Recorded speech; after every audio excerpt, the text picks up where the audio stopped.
Welcome back to the Thermodiet Podcast. I'm your host, Jayden Miller, and I'm here with my co-host, Mr. Tyler Woodward. How are we doing today, Jayden? I'm doing well. So this episode of the podcast is actually brought to you by the Thermodiet book by Christopher Walker, coming out around April 19th or on April 19th. Yeah, I believe is it this week? Yeah, and this is also the year 2022 in case you're listening to this in the future. So get the book. Yeah, it's out. So this will probably be released in a couple of weeks after the book. So we'll see how that goes. Yeah. Very excited for that. Awesome. So today we have some questions from the Thermodiet Facebook group. If you're not in there, highly recommend it. We're in there answering questions and giving people tips all the time. It's a great community. I'd argue that it's one of the best on Facebook. So let's get into it. It's definitely an awesome group. All right, so the first question we have is from Bobby Ann Brewer. And she said that she noticed that she only does organic tomatoes, but she has a reaction with her RA, rheumatoid arthritis. Do you guys have any idea what she can do for that or what it's causing that? Because she really loves her tomatoes. Yeah.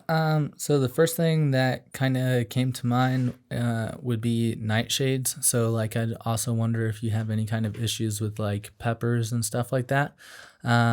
Typically it's going to be the skin that is the issue. So if you don't have any issue with like, ketchup or any kind of sauces like that, then it's mainly going to be like the tomato itself that is the issue. So usually you can either peel the skin off after you bake it, which is a super easy way to do that, or just like scoop out the insides, if you're using it for the taste in like a sauce or something like that. You don't necessarily need the skin. That's all that I can really think about. Yeah, we were doing some quick research yesterday on this, and it looks like lycopene, which is the compound in the alkaloid compound where they're talking about nightshades, that is causing most of the issues. So as Jayden would say, it'll be interesting to see like other reactions with food. So like you might not have an issue eating with a steak because it's more acidic, might balance it out or something, or orange juice or something like that. And then cooking it might also have some dampening effects as well. Yeah, definitely. And like I would also recommend like sauteing it at a high heat, like very quickly, if you're going to do that versus like boiling it. Boiling it doesn't really work in terms of like breaking down that actual like molecule in the skin and stuff. Boiling also tends to take out a lot of the nutrients too. So a lot of the nutrients just get into the water instead of the actual food. So typically I don't really boil that many nutrient dense foods like that. Yeah. So, I mean, maybe just try, if anything, eating it in smaller quantities and trying to build back up. Also, I was going to bring this up, that the baby tomatoes, that's a thing, right? Typically, this is not always true, but they have smaller quantities of the defense chemicals, quote unquote. So you may be able to easier digest that. Yeah, I would also say that like in general, this is for all fruit.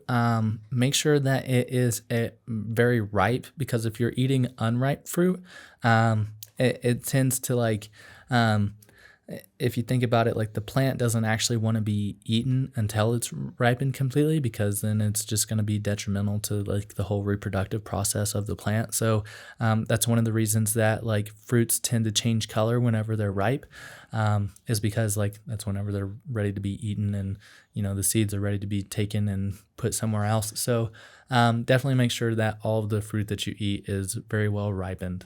Yeah, I was reading a little bit about that yesterday, and it looks like that in response to the sun, at least potatoes will grow green, actually. They're producing chlorophyll to use the energy as light. It's kind of the opposite of fruit usually. I think they usually turn red. They get less green or they get colorful. It's probably just basically them getting ready, the potatoes getting ready to sprout versus the fruit is getting ready to, what's the opposite of sprout? Like fall off, basically. So be ready to be eaten. So very ripe fruits can be very important, much more easily digested. Typically more sugar too, especially like bananas too. It'll be less starchy, more sugary, makes it easier to digest. For sure. Question number 2 from Bobby was, how often are we allowed to have Coke/root beer made with some organic cane sugar? As often as you want. I would say like, if you're watching your calories, then maybe substitute it with something that's a little bit more filling and a little bit more nutrient dense. But I usually like, if I have them, I'll probably drink like one a day, until I run out, and then I might not have them for a week or so. And then if I happen to pick them up again, I'll have, one. Yeah, just listen to your body is really what it comes down to. If you're feeling stressed, I mean, there's probably a lot less calories in a bottle of Coke than there is in a little bit of ice cream. But that brings up a good point that Coke is and cane sugar in general is not nutritious, right? Doesn't mean it's bad. Just means it's energetic. It supplies your body with energy. You need to make sure your nutrition, eating that organ meats, the liver. I know, Bobby, you don't like liver, but getting in those copper, calcium, zinc, everything you need, vitamin A, B's, vitamins, blah, blah, blah, vitamin C. And then if all that's in check, you can consume as much sugar as you want. But the more sugar you consume, the more energy you consume, the more vitamins and minerals you're going to need. So this is why I'm a huge fan of honey and maple syrup, because they contain some minerals. I don't think sugar is bad in any way, but I just think that's a little bit better. Yeah, definitely. And like they have a higher amount of fructose too, which is going to be beneficial. And on a side note with that, mentioning that she doesn't like liver, if you don't like liver, one of the things that you can try is slicing it up in little pieces and mixing it with your ground beef. That's one way to kind of help eliminate the taste and make it more palatable. I'd also recommend, making sure that you use a lot of butter whenever you cook it. Onions. Yeah, onions, garlic too. And then there's, what is that company? Is it Kingdom Soil or something? It's this ground beef company that mixes organ meats with ground beef. Oh, Force of Nature. Force of Nature. That's my favorite company. I think it's a great idea. Yeah. It's basically They actually got those in King Soopers now. Oh, no way. Yeah, so they have Force of Nature at King Super, Natural Grocers, Sprouts, which King Soopers is also like a Kroger company. So if you have Kroger around you, Force of Nature, you can order them online too. And then there's also like the Grassland Beef has like the liverwurst, which is also like, it's like almost like a sausage, right? Well, yeah, like summer sausage that you can like put in your eggs and stuff like that. So that's another super easy way to get it. Do they have that at King Soopers? No, you got to order that one online. Okay. Yeah. And the nice part about organ meats from my bodybuilding boys out there is they're crazy dense with protein. Yeah. Like typically meat, unless you're getting like 93%, is like very fatty compared to the amount of protein, which is, tastes great, but not necessarily great for your macros. Organ meats are so high in protein compared to fat. It's crazy. Yeah, absolutely. And you're getting a ton of other nutrients. So many other nutrients. So if you were going to do one thing in your diet, spending the extra couple bucks and getting some liver and heart in your ground beef when you don't even notice the taste, probably going to be the best thing you can do for your health. One of the best things you can do for your health. Absolutely. Yeah. So also they got like liver bites too. Epic has like those dried liver bites. Interesting. I'm not really sure how they dry it. So I'm not really sure like how good the actual like process is for the nutrients inside of the liver, but that is another option too. I'm not a huge fan of liver capsules. They can get the job done in some cases. And they can be beneficial if that's your only source of liver, but always go for the food first. Yeah. I think if you're going to go with the liver capsules, the freeze dried, so shout out Kitty Bloomfield and Pasture is her company. They make some freeze dried liver capsules. That's where I would go. Hopefully we'll get some ourselves soon. But I don't think the desiccated, I'm not going to name the other companies, but the desiccated liver and organ meats are as good.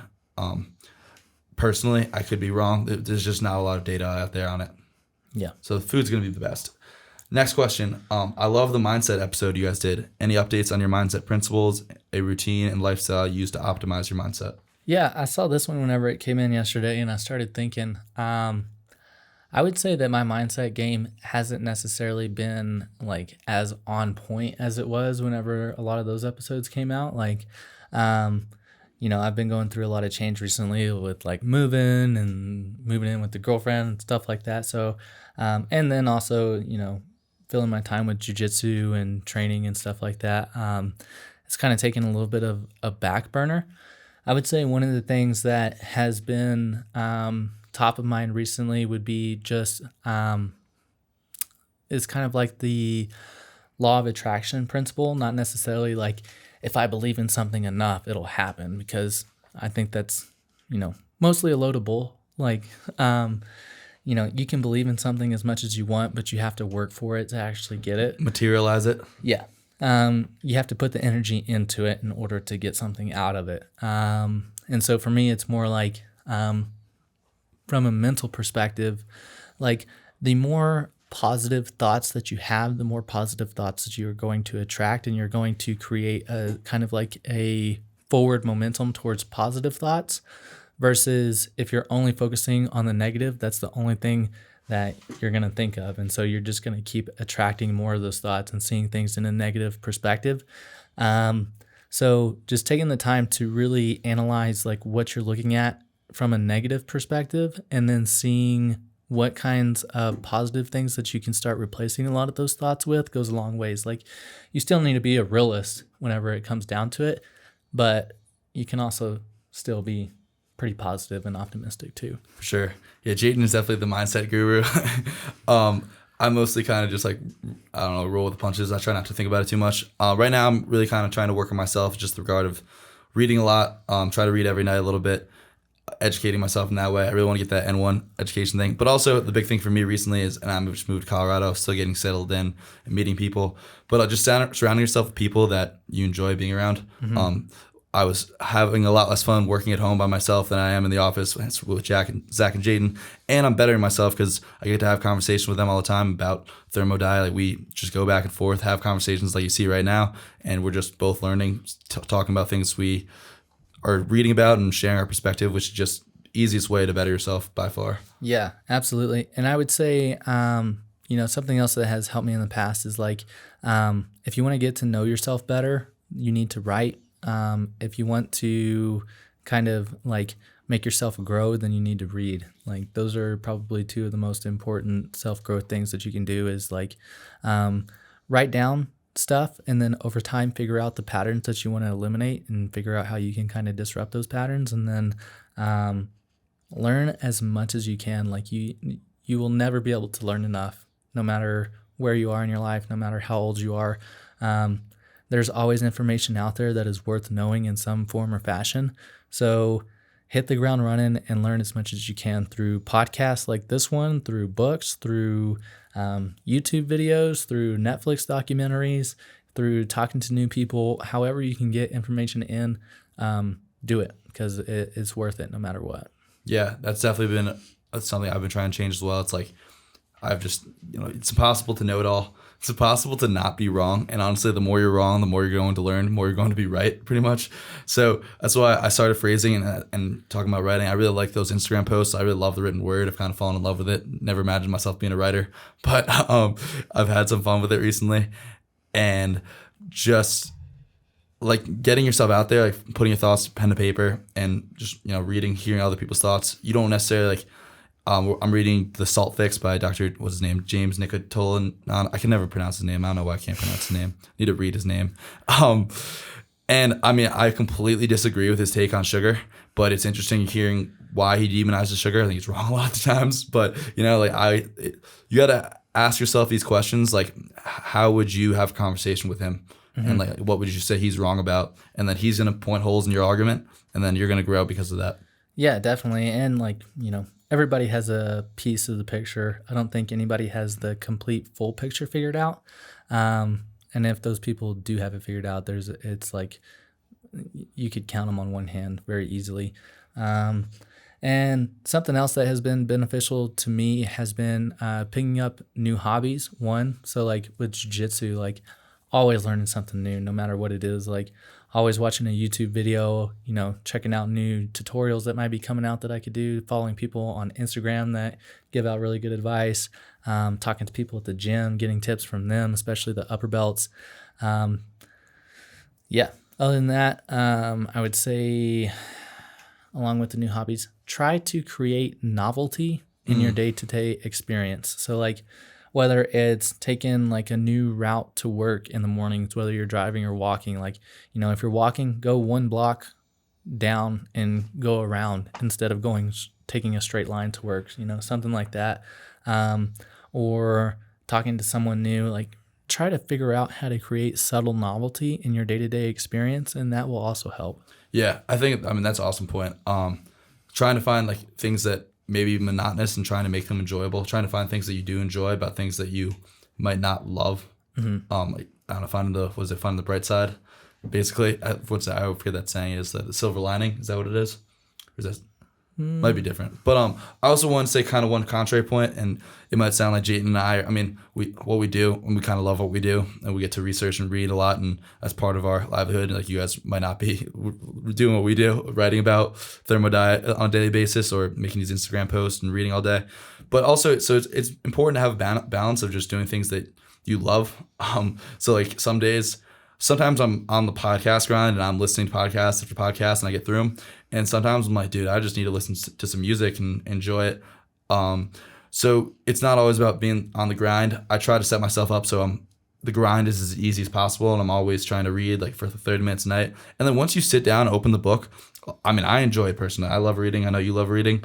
But I think it takes, and one thing I've always said for guitar, and it's taken me a while to get into, it's like I want to get to the point where I can just sit down and play guitar and I enjoy it. But that doesn't mean it's not stressful too, right? Mm-hmm. Like it's not necessarily, things that are hard aren't necessarily the most relaxing thing, like sitting and watching a movie. Right. That stress is necessary for the growth to happen, though. 100%. Like stress is necessary, whether it's physiological stress, like stress, like we talked about, or if it's psychological stress, like you're trying to figure out a math problem or figure out how to play guitar or figure out how to tighten up a submission so you get it next time. Like, all that stress response is definitely necessary for growth to happen. Yeah. So in the words of Ray Pete, do the best with what you have in front of you. I think that goes with the diet, nutrition, life.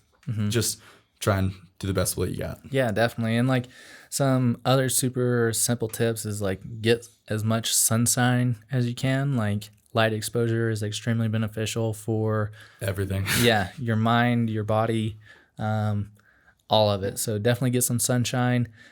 Figure out how to create balance in your life. So, if you have a sedentary job, how can you be more active outside of that? Like, can you take more walks? Can you work out before work or after work? Like, definitely try to figure out the yin to your yang in your day-to-day experience as well. I'd say that's probably something that has allowed me to stay relatively balanced, I guess. And trying to do more with less is also, I think, a good point that you do a very good job of. Like, you might not be doing, 10 hours of work a day. You might get less done than having 6 quality hours, So finding that balance, as you said. Yeah, something that Georgie told me one time whenever I was having a conversation with him is that, you can like this guy, he's always on podcasts. He has his own business. He works for somebody, like he has a full-time job and he has a family. And so basically what he told me is like, you have your set 8 hours of work that you can do in a day. Do as much as you possibly can during those 8 hours, and then you're done. Like you can't ask anything more of yourself because you've given those 8 hours everything that you've had.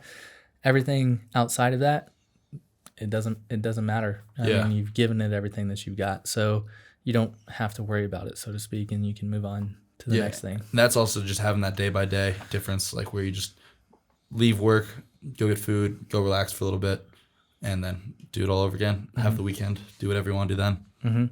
Absolutely. Next question: thermo skincare routine for normal or acne prone skin. What oils/creams do you use for your face? Any thermo hair products can poof? And then next question, I'll address that after. Yeah, so I like using just some organic cocoa butter. I find that works to keep my skin from drying out a lot better than coconut oil does. My hands are pretty dry right now because I haven't really been using it, but that's typically what I do use is just some good cocoa butter. It's like rock solid at room temperature too, so it's like a really good saturated fat to put in there. I think it has a lot of vitamin E too, right? Yeah. So yeah, the vitamin E content's really good. I know a lot of people also use like tallow products.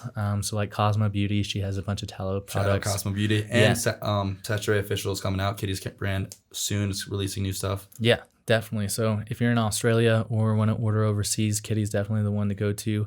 Cosmo Beauty is Right out of Colorado. Yeah, Colorado, local baby. So definitely support her if you're into that kind of stuff.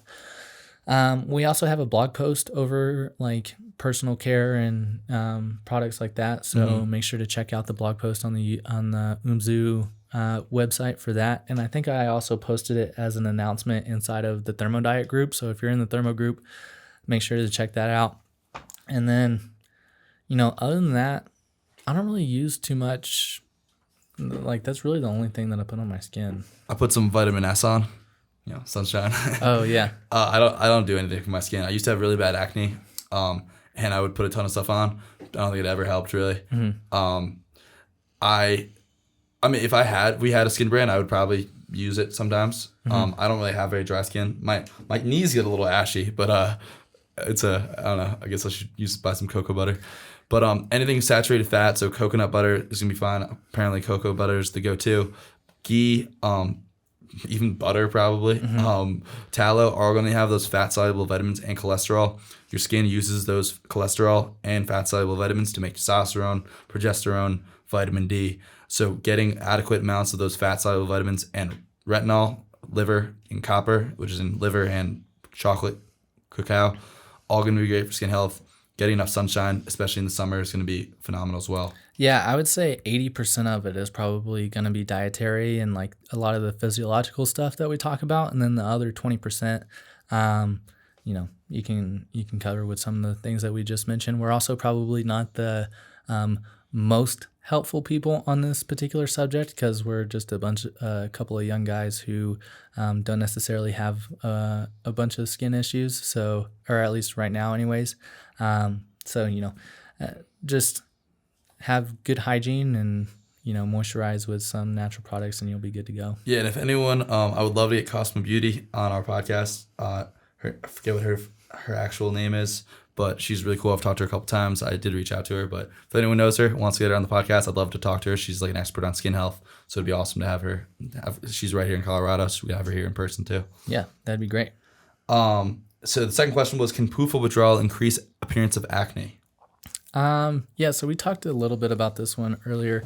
One of the things that we were talking about is like it could be a detoxification pathway for your body. So your body could be pushing the PUFAs out through the skin, and that's resulting in a lot of like the acne that's coming up, probably everywhere, I would assume. Especially if you're sweating a lot, like if you're working out and you're sweating a lot, or if you just sweat a lot in general, it's probably going to lead to a little bit more because your body's pushing all of those out. I would say that the carrot salad is definitely going to help. So making sure that you're getting a lot of the estrogen and other crap out of the digestive system is going to help with that. Also making sure that you're not deficient in vitamin A is going to be huge. Zinc, copper are both huge. B5 is another big one that people are typically a little bit deficient in whenever it comes to acne. Pretty much all of the B vitamins are going to be important. Yeah, I know B1, B2. I don't think B3, but B1 and B2 are necessary. So estrogen and PUFAs kind of go, synergistically, but bad synergistically together. So B1, B2 are necessary to detoxify estrogen. I need to re-listen to the podcast with Ray because he had 2 gems. I can't remember what the other one is regarding the B vitamins. But getting adequate of the B vitamins is very important. And then I just want to clarify that like sweating isn't bad. But when you're in a state of like you were eating PUFAs and you're now not eating PUFAs, that can cause them. It's basically a good thing. The acne is like your body getting out of those toxins some way or another. But going to a sauna may make the acne worse, but it may also probably will also accelerate how long it lasts for. So and just as Jane said, good nutrition, electrolytes, all that fun stuff, milk. Yeah, definitely. It'll subside over time for sure. You just got to give it that time to get out of that because, sweat is a detoxification pathway. And, just like things can come into your skin from the outside world, your body can also push them out that way too. Vitamin E might help as well. Yeah, vitamin E definitely for sure. Andrew Giselle asks, lacking sleep due to lifestyle. I go dancing 8 p.m. to 1 a.m. Compensatory protocol. So first, I would recommend listening to our episode on how to mitigate the effects of alcohol or the side effects of alcohol, so to speak. And then I would say wake up as late as you can the next day, like sleep as much as you can, and then make sure that you get in adequate nutrition the next day. And make sure that your nutrition before going out is also on point too. But definitely the next day, like the recovery, I would say is probably the most important part. I might contradict you a little bit there and say that if you can set your schedule around that, it's probably if you can sleep till 9 a.m. every day, then you're probably better off just having a consistent sleep schedule than just sleeping in really late the one day. But if you can't do that and you have a normal 9 to 5 like majority of us do, then go with what Jaden said, just get the extra sleep the next day. Yeah, you might also take a nap before you go out too. I would say that would help as far as like the sleep deprivation effects. Maybe getting like a 1 to 2 hour nap before you go out. Probably make you feel better going out. And then second, it would help you kind of start to help to counteract the effects of the sleep deprivation that you're getting. I don't necessarily think that it's, a good substitute for good, solid, quality, scheduled sleep, but that can definitely play a factor. Yeah, we should definitely do a sleep podcast. Yeah, we should do a sleep podcast. I think we did one a long time ago, but there's some different ideas that I have that we can talk about for sure. Giselle also asked, dental health for high sugar diet, facing enamel erosion decay, what can be done? Yeah, so make sure that you are not deficient in D, K, E, and A. Like the fat-soluble vitamins are going to be very important, and magnesium for bone health. Your teeth are kind of bones. They're like mini organs that you need to make sure to provide sufficient nutrients to. So the diet's going to be huge, making sure that you're getting in enough calcium. And then I would say in general, don't let stuff like sit on your teeth. So like if you're eating potatoes and you get some like in your teeth, try and clean your teeth off and not let it sit on the teeth. Or if you drink stuff that is very acidic, maybe rinse your mouth out after you do that. With some baking soda or something basic. Yeah. Because that'll help keep that stuff from actually eating away at the teeth. Oil pulling is another great like oral hygiene tip. There's also this there's like a stick that is technically like a natural toothbrush called Miswack, Miswack, I want to say. And you can chew on that, and it's supposed to be good for dental health. I'm not really sure if there's like any kind of estrogenic effects to it, so I would definitely look into that before using it, but that's something that I've seen around that people use that could be beneficial there. Yeah, I think basically the whole point of flossing, brushing your teeth is to get food particles off of your teeth, not necessarily to clean them, but just like kind of maintain, like not having stuff just sitting there like like stain on your carpet kind of thing. I think teeth are pretty weird.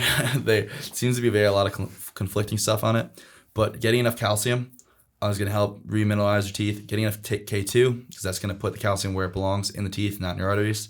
Very important. K2 supplement, highly important, especially because we're all pretty much deficient in it generally, because it's hard to get unless you're eating grass-fed organ meats and like Parmesan Reggiano cheese and slamming that, which is hard to slam because it tastes really strong. Not mouth breathing.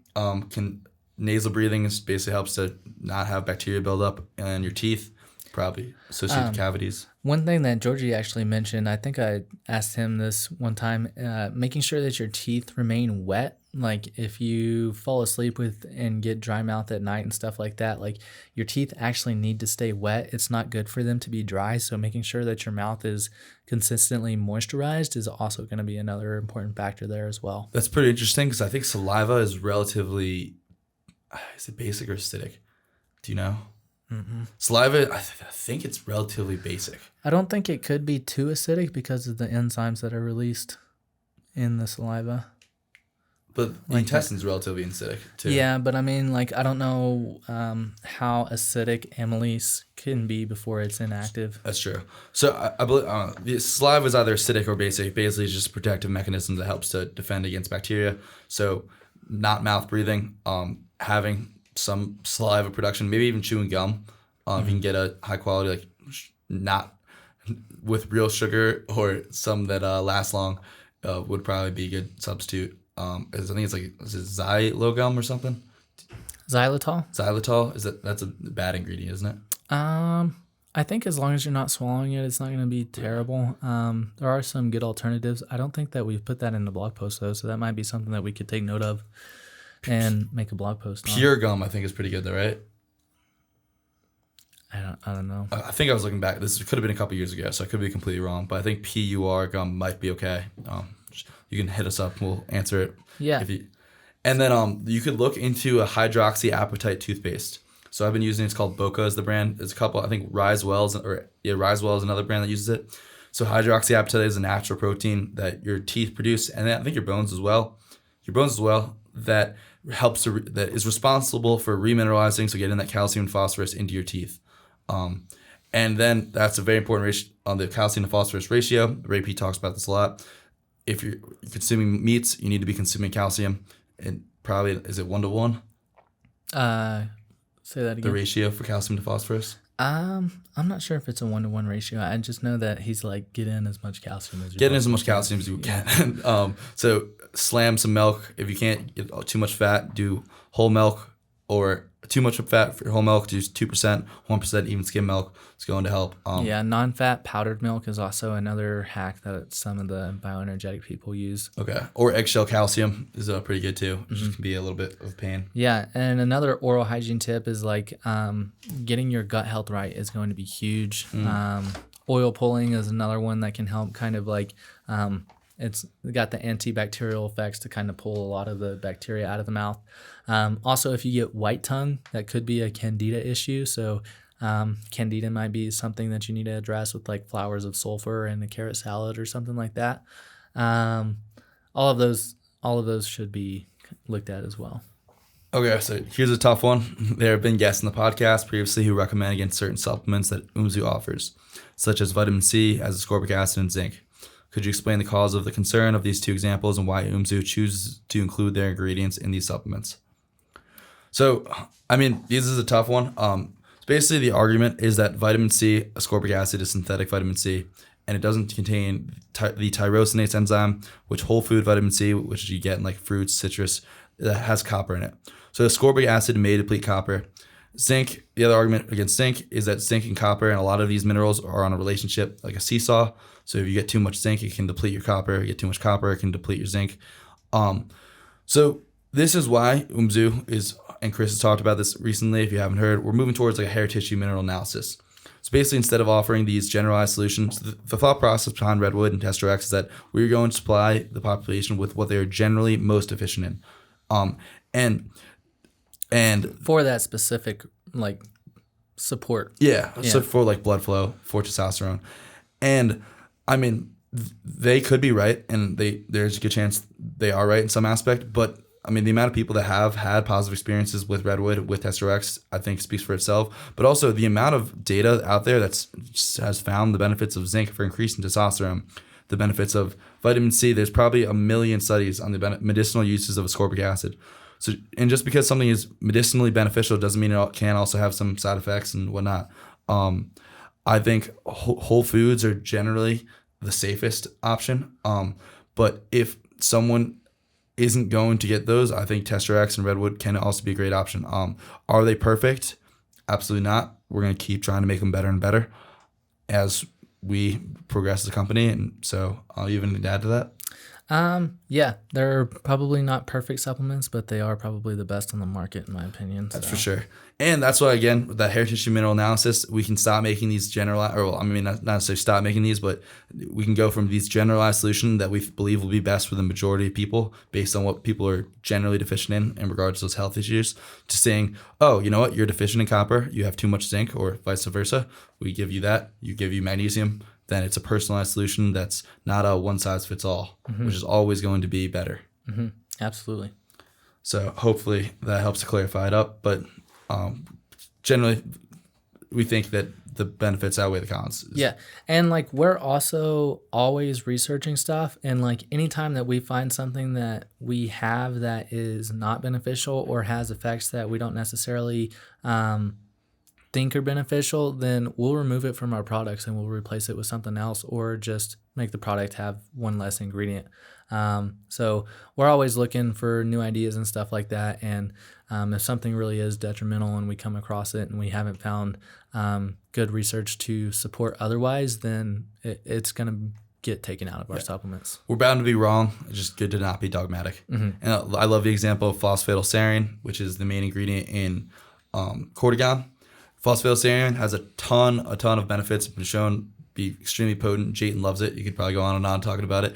But we naturally produce phosphatidylserine, and it's it's much more saturated as a fat when we naturally produce it or in bovine brain. The issue is in the U.S. you cannot get, and I don't know if anywhere in the country or the world you can get phosphatidylserine from bovine brain because it's legal. So phosphatidylserine from soy lecithin, very beneficial. Phosphatidylserine from bovine brain could be more beneficial, in my opinion, in the future. If we have the option to do that, I think it would be very beneficial. But right now, there's no way to do that. Absolutely. Even though it is a soy-derived phosphatidylserine, though, it is extracted without a lot of the anti-nutrients that are also found in soy, like the estrogenics. It is a completely isolated form. So we took our due diligence to work through the manufacturing process to make sure that it was like that before we actually started doing it, because we're not soy boys.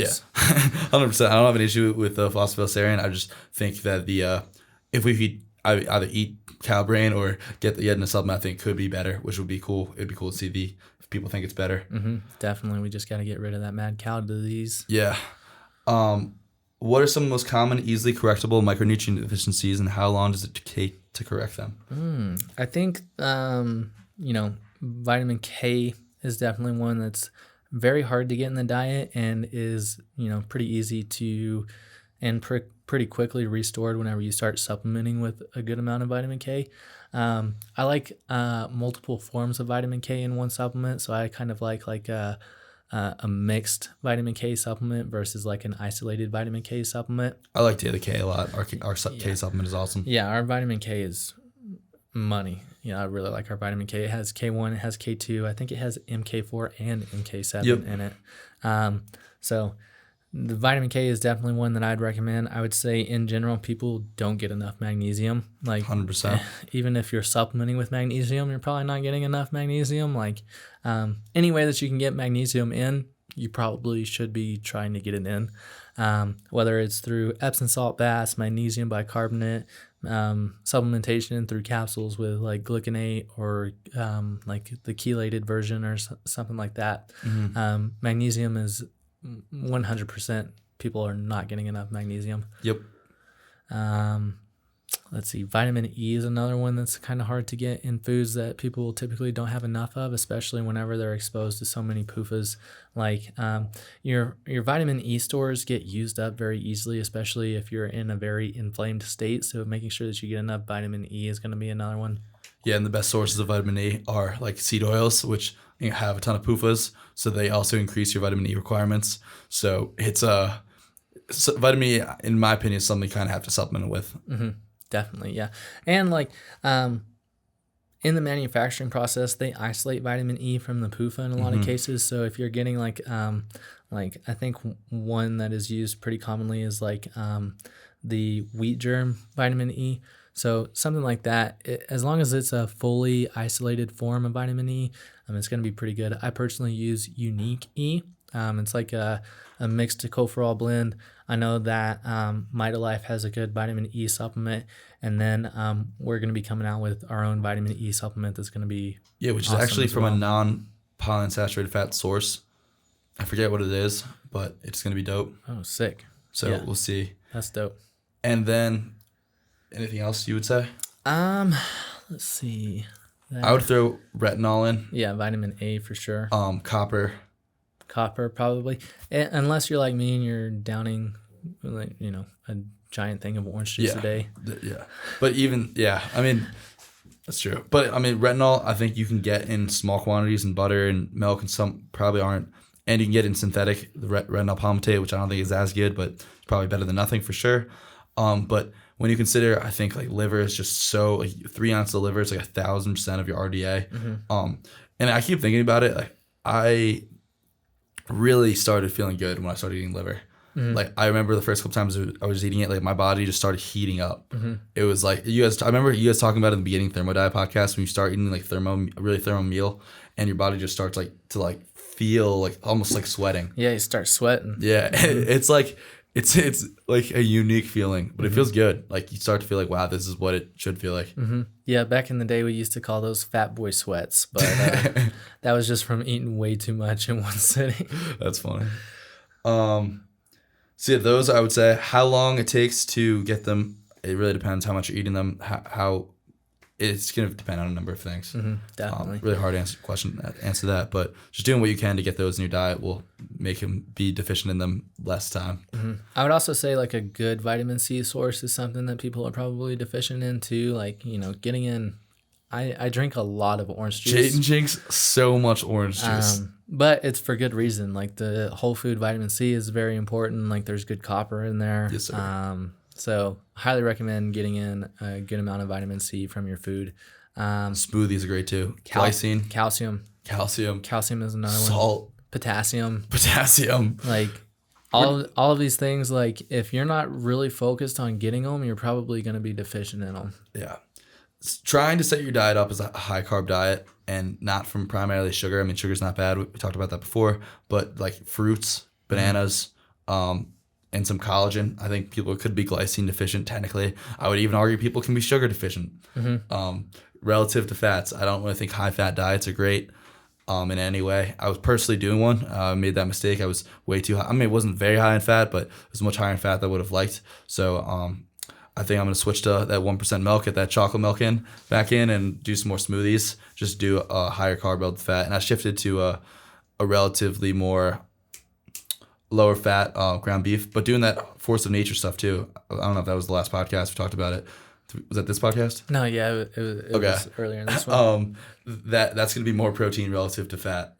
So that's going to be better as well. Yeah, honestly, like most of these, other than like calcium, can be eliminated simply through eating like oysters once a week, liver a couple times a week, getting in eggs a couple times a day. Like if you can do that, then you have a lot of these covered. Except magnesium. Except magnesium and vitamin A.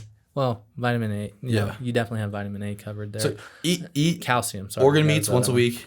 Drink at least a cup of milk, probably 2 cups of milk a day. And get cheese in too. And cheese. Yeah. Or maybe a cup of milk and some cheese. A generous serving or a smoothie of fruit.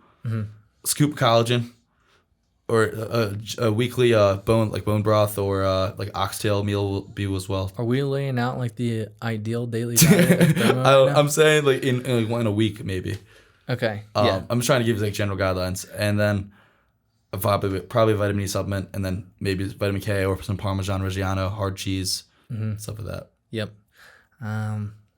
Outside of that, if you're working out pretty consistently and you sweat a lot, the electrolytes are probably going to be. It's going to be hard to get enough, so get as much of those as you can. Salt your food to taste, maybe even supplement with a little bit of extra salt if you really need to, if you're having a large adrenal response. Anything else you got to add? Nope, that's all I got. We covered it. All right, so what books does anyone recommend? Philosophy, diet, lifestyle, shameless plug. Definitely shout out Thermo Diet. Yeah, the Thermo Diet for sure. Chris did a great job on that book. Honestly, like anything that Chris has written is pretty good. Yeah. Let's see. Right now I'm reading a book called Anti-Fragile. Like things that benefit from disorder and chaos. Who wrote that? Nalin Talib Okay. or something like that. I can't remember his exact name. I'm terrible. His name for some reason slips me. He's one of the only authors that I'm like, I don't remember. I can't remember Salt Fix. Who wrote that book? But But James. no, that one's been good so far. I'm probably like 50 pages in it. I didn't start it too long ago, and it has been good so far. He's kind of just explaining like the concept of anti-fragility. Let's see. I read The Body Keeps the Score not too long ago, and that is probably definitely up there with one of the best books that I've read. I really like The Kabbalion. I got to read that. You definitely need to read that. It's really good.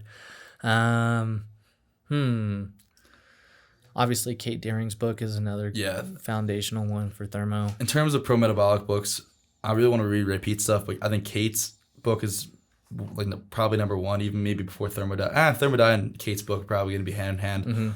Those are definitely if you're getting into like the bioenergetic or pro-metabolic approach, those are the first 2 books that you should read probably. And then I would go Estrogeneration and Biology of Belief are going to be 2 very important. Yeah, Biology of Belief is pretty good. I like Bruce Lipton's. And I really liked Weston A. Price's book, Nutrition and Physical Degeneration.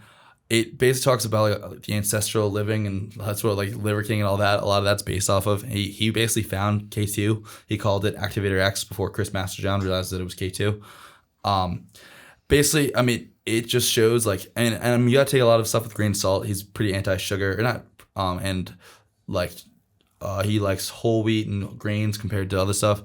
But you get to understand that like we're in a very far off way of eating than we used to be ancestrally. And so like right now thermodiet is kind of chasing that optimal, and the question is how optimal do you need to be able to regain good health? But a lot of times like really just focusing on getting good nutritious food is the big emphasis from that book. Not necessarily something everyone needs to read. It's a little bit of a long read, but it was really perspective broadening for me in terms of like what is the good enough diet, you know? Definitely. Yeah. Yeah, whenever it comes to books, I would say like my general recommendation is if it's recommended at least 3 times, you should read it.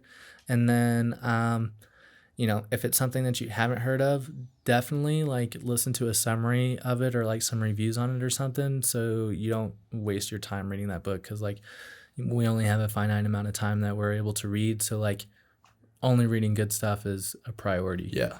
I also think reading blogs and listening to podcasts by the same guy. Like I like Patrick McCown's book, The Oxygen Advantage, is pretty good. Breathe by James Nestor is pretty decent. I just read that. And there's a lot of books that like I agree with a lot of it. Like I read The Magnesium Miracle.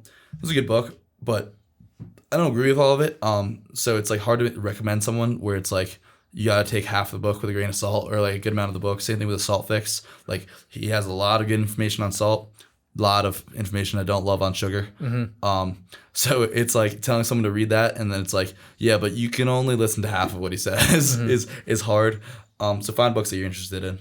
Yeah, definitely. Yeah. Like for me, like I love the super scientific physiological stuff, but I'm also super philosophical and psychological stuff. Like whenever I read, like I really like to kind of spend time in that cerebral space up there. Yeah, and I've been trying to do like a little bit of a freelance reading, like not necessarily for work. Haven't been doing a great job of that, but sometimes if I finish a book on the weekend, I'll just like dig into the other book I'm reading instead of just starting a new one. I also really want to read Broder Barnes' book. It's next on my list. Oh yeah, the unsuspected illness. Yeah, hypothyroidism. Yeah, I got that one if you want to. I think I have it as well. Okay. And then I want to read Ray Peat's books for sure. Yeah, definitely. Are Oomsby bars ever going to be back in stock? Yes. I don't have a date for you off the top of my head, but hopefully by the time this podcast airs, they will be back in stock. I think it's in the next like 4 to 6 weeks. Yeah, those supply chain issues are really biting us right now. Yeah, so we apologize about that. Craig Barrow asked, why do I wake up most nights around 3 a.m.? It's 4 a.m. as I'm typing this. So it sounds like that you're probably running out of glycogen stores at night, and so that dip in blood sugar is probably what's causing you to wake up. So I would definitely eat something before you go to sleep. Like we mentioned, something that's super easy to digest, relatively quick digesting, high in carbohydrates, maybe a little bit of fats to slow the digestion a little bit, maybe a little bit of protein. And then another hack that people typically do is like keep like some milk with honey in it right next to your bed. So whenever you wake up, you can slam that, reestablish your blood sugar levels, and then sleep the rest of the night. Yeah, just get some sugar in when you wake up and before you go to bed. Hopefully it will help you not wake up. And maybe some salt as well. Mm-hmm. Definitely. And if you have to pee as well, it's the same thing. Getting enough salt is very important to suppress the antidiuretic hormone or increase I forget which it is. Yeah, also experimenting with a little bit of ashwagandha before bed too. Ashwagandha and magnesium. At one point, me and Zach, I was homeless for a couple weeks whenever I was living in Boulder. I was switching places, and I stayed with him for a little while, and we were doing like, we did, it was like aspirin, ashwagandha, and niacinamide. We were doing that before bed, and it gives you crazy dreams. So if you want to be entertained whenever you go to sleep as well, then that's something else that you might look into. I've heard about that for niacinamide, I think. Maybe ashwagandha too, I think actually, yeah. It's interesting. So yeah, I think hopefully that helps. So Kevin Taylor listened to Art of Manliness podcast, The New Science of Metabolism. We haven't listened to it, but he asked, does the metabolism self-regulate? Does exercise regulate appetite? Should we avoid processed foods? You want to hit the self-regulating part of that? I think the metabolism. I mean, if the metabolism didn't self-regulate, we'd probably all be dead. You have cravings for a reason. You crave salt. You crave sugar. You get hungry. You want meat. If your body wasn't telling you that, we would probably not be here having this conversation, doing this podcast right now. Yeah. Given that, like, we do have the ability to manipulate it in certain ways, which is like basically what this entire podcast is about, is how to manipulate your metabolic rate to make it as favorable as possible for your health. So it definitely is, it can be influenced, but It's very important to understand that we've been led very far astray. The Salt Fix was talking about it yesterday. I was reading about it, that if food tastes really salty to you, even though it shouldn't be, that's your body's sign. Your body telling you that you need more salt, because it's like, this is good, basically. But we've been told to believe that salt is bad. So then you make that association. So you're like rewiring your brain in a confusing way. I thought it was the opposite of that. Like, if something doesn't taste salty to you, but it has a lot of salt in it, then that's whenever you're like, I need more salt. No, I think he was making the argument that if it has salt in it, it's not. If it tastes very salty, it's like your brain is learning to sense salt better because it needs it more. Okay, interesting. I think the opposite could also be true though. But like, your body just has a huge ability to push salt out. A lot harder for it to retain salt. It takes a lot more work. So. Yeah. There's a similar idea with sugar. Like, if something's like super duper sweet and like you really crave it, then that's your body telling you that you need it for some reason, versus like, you know. That's also a good point. Like, there are a lot of sugary foods like ice cream, chocolate, fruit, very good. Chocolate is a huge one. Especially like I've noticed that that's one thing that is pretty consistent among women who are getting like their period and stuff like that. Probably have a magnesium deficiency during that time of the month. And chocolate is a great source of magnesium. Yeah, I also think it's very underrated. That's a source of copper, because copper regulates iron. So a lot of women are anemic. They're not getting enough copper in. That's a whole nother story, but iron's in every food. Copper's in a lot less foods. And a lot of women love chocolate. Big coincidence that has magnesium and copper? Probably not. And that's another good point, though, he was saying before, like, or I was saying, like, just because something's sweet, like whatever you buy at 7-Eleven, Twinkies, like, yeah, they have a lot of sugar in them. They also have a lot of absolute crap in them. Your body is probably not craving the absolute crap. It is probably craving the sugar. So differentiating between those. Does exercise regulate appetite? Probably in some way. Yeah, I mean, it definitely has an effect on your appetite. Like, if I'm going to go roll for 15 rounds on Friday, we have 15 round Friday, 15 5-minute rounds. The next day, I do notice that my appetite is increased a little bit because I exhausted myself the day before, and my body is kind of having like that compensatory effect. 100%. But I would say, like, in general, it doesn't have like a massive impact. Like, Yeah. I wouldn't say that your appetite is solely regulated off of the amount of activity that you have. Yeah, I would also like exercise, activity, and then diet. Like, if you're in a calorie deficit and then you go work out really hard and then you go for a hike, probably going to be starving the next day if you don't eat to compensate for that. But that's also your body telling you need more food. So it's metabolism regulating itself. And then, should we avoid processed food? You want to take this one? How processed is it? And also, like, what are the other ingredients in it? Like, how is it processed? Does it have PUFAs in it? Does it have additives in it? Gums? Yeah. I mean, processed food's kind of a bullshit term. Yeah. Or, sorry, I don't know if we're allowed to curse in this. Matt will block it out. I mean, like, maple syrup is processed, right? Or else it would just taste like water. There are a ton of foods that are quote unquote processed. Doesn't mean they're bad. I mean, sometimes, like, when you add salt to a bar of beef jerky, that preserves it so it lasts longer. Is that processing it? Is a smoothie a processed fruit? Yeah, or like, ice cream. That's a processed food. That's processed food. Yeah, I would say that food selection is like knowing what's in your food and like how it's going to affect your body is just being educated is probably the biggest thing there, versus like, trying to categorize foods into like relative terms, so to speak. Knowing exactly what the food is and what it does and what foods you want to avoid and stuff like that is going to be the biggest thing there. Your favorite fully hydrogenated coconut oil is definitely processed. Yeah, but definitely. that's going to remove all the PUFAs, probably make it more beneficial. Absolutely. Last question, is the Berkey filter better than reverse osmosis? I really don't have a preference there. I would say like with reverse osmosis, you obviously need to remineralize it. So that's something to think about. I think as long as you have a good quality water filter, that's the most important thing. Yeah. Like just filtering your water is huge, whether it's in the shower or your drinking water. Like both of those are extremely important. So the gravity filter, the Berkey, which is a gravity filter versus reverse osmosis, you don't need to remineralize that?